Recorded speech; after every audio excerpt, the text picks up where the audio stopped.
Automation describes a wide range of technologies that reduce human intervention in processes. It involves using control systems and devices like computer software and robotics. The goal is to enable automatic operation of industrial processes and machinery. This eliminates the need for human operators for routine tasks.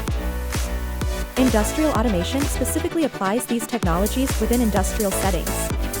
It enhances efficiency, consistency, and safety in manufacturing and other operations. Let's consider the difference between manual and automated machine operation. A machine is an apparatus using mechanical power with several parts, each having a definite function. Together, these parts perform a particular task. Automation is the technique of making an apparatus, process, or system operate automatically. Consider a simple tank fill and drain operation. Manually, an operator opens an inlet valve, watches the tank level rise, and closes the valve when the desired level is reached. Similarly, they open and close an outlet valve to drain the tank.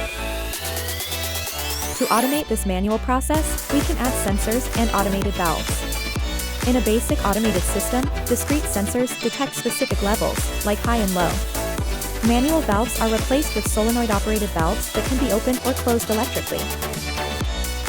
A controller is added to make decisions based on the sensor inputs. For example, when a low level is detected, the controller opens the inlet solenoid valve. When a high level is detected, the controller closes the inlet valve. This automates the filling process based on predefined levels. A more advanced automation involves maintaining a specific level, regardless of outflow. This requires measuring the level continuously, not just at high or low points. An analog level sensor, such as an ultrasonic sensor, provides a continuous measurement of the tank level. The manual inlet valve is replaced with a flow control valve. This valve's opening percentage can be adjusted continuously. A controller receives the continuous level signal and adjusts the flow control valve's opening. If the level drops below the target, the controller opens the valve wider. If it rises above, the controller closes it slightly. Automated systems can be broadly classified based on the nature of the signals and variables they handle. Discrete state systems deal with variables that have only two possible states, typically on or off, or logic 1 or 0. Examples include push buttons, limit switches, solenoid valves, and relays. In a discrete system, control is based on a sequence of events. For instance, when a level switch indicates a low level, state 1, the controller might open an inlet valve, state 1. When a high level is reached, state 1, the controller closes the valve, state 0. Discrete signals are like simple switches being on or off.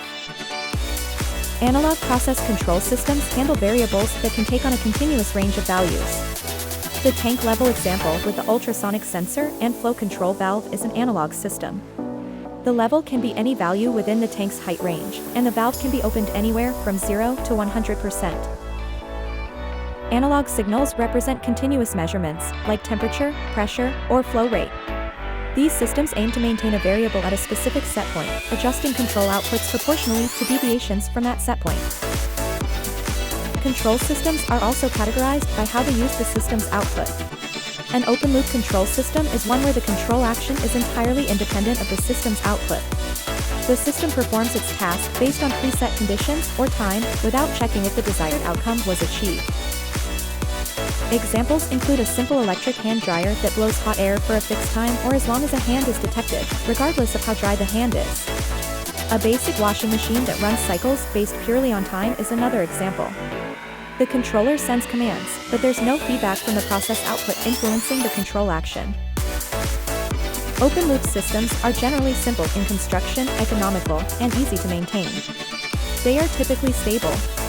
However, they are often inaccurate and unreliable because they cannot automatically correct for disturbances or changes in conditions. Any change in the output cannot be automatically adjusted. In contrast, a closed-loop control system uses feedback from the system's output to influence the control action. The output quantity is measured and compared to the desired input or set point. The difference, called the error signal, is used by the controller to adjust the process and correct the output. This feedback mechanism allows the system to automatically adapt to disturbances and maintain the output closer to the desired value. Examples include an automatic electric iron that regulates temperature based on a thermostat and feedback, or a servo voltage stabilizer that adjusts output voltage based on continuous monitoring. Closed-loop systems are more accurate, even with nonlinearity or disturbances. They facilitate higher levels of automation and are less affected by noise. However, they are typically more complex and costly to design and maintain. Feedback can sometimes lead to stability issues or oscillatory responses if not designed correctly. The presence of feedback also generally reduces the overall system gain.